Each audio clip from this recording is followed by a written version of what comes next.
experienced that. These are the people to whom Jibreel came to teach them their religion. The angel Gabriel came to sit amongst them and teach them their deen. These are the companions. These are the people who knew the circumstance of the revelation. Which ayah was revealed in which circumstance. They are the ones who saw the Prophet sallallahu alaihi wasallam pray. They saw him with their eyes. They saw the Prophet sallallahu alaihi wasallam fast and make hajj.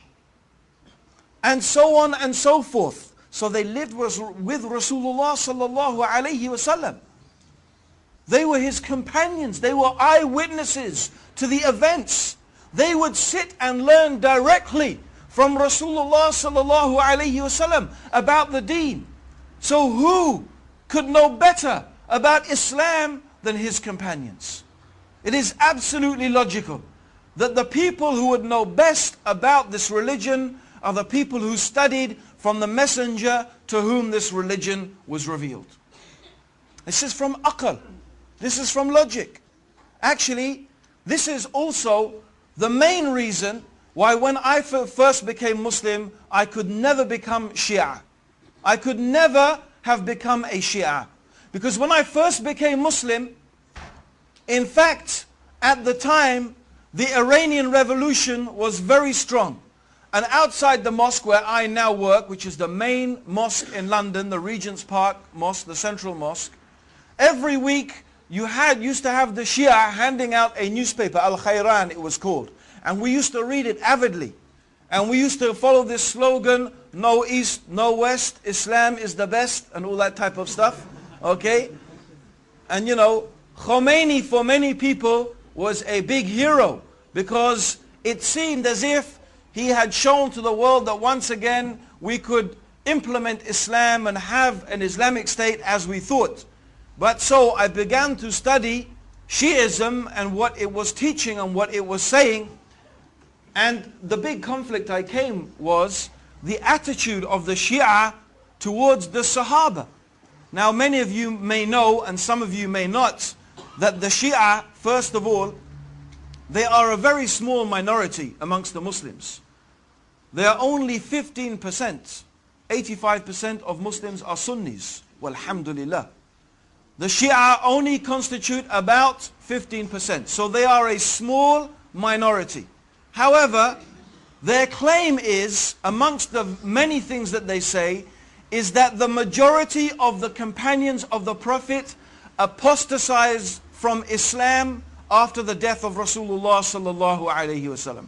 Particularly the three taghuts, who they call, a'udhu billah, the three taghuts, Abu Bakr, Omar and Uthman. They call them the three taghuts, which means, taghut means a false god. Something that anything that is worshipped besides Allah is a false god. And it could mean an unjust ruler who rules according to other than the guidance of Islam. He is a taghut. So they call them the three taghuts. Because they claim that Abu Bakr and Umar and Ali, may Allah subhanahu wa ta'ala be pleased with them, usurped and deprived Ali of the rightful inheritance of being the successor of Rasulullah sallallahu alayhi wasallam. And of course most of the companions agreed with that, so they also claimed that most of the companions apostatized from Islam. But I thought this is incredible. How is it that Allah chose to be the companions of the messenger, a group of people who after his death apostatized from his religion?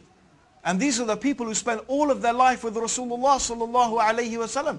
These are the people who are ready to give and often did give their lives in the service of Islam to protect the Prophet sallallahu alaihi wasallam and to protect the religion that the Prophet preached.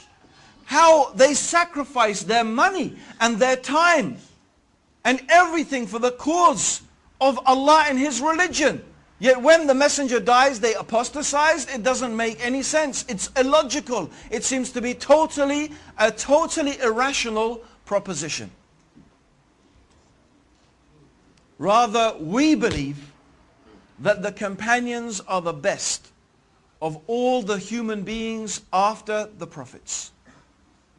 And the best of the human beings after the prophets is Abu Bakr. And the best after him is Umar. And the best after him, although there's some disagreement, is it Ali or Uthman, or are they the same? But it will seem that the stronger evidence shows us that it is Uthman ibn Affan and then Ali. These are the best. And then after that, we don't make a distinction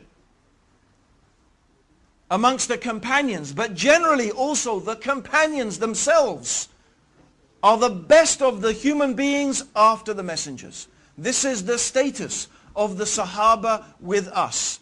Not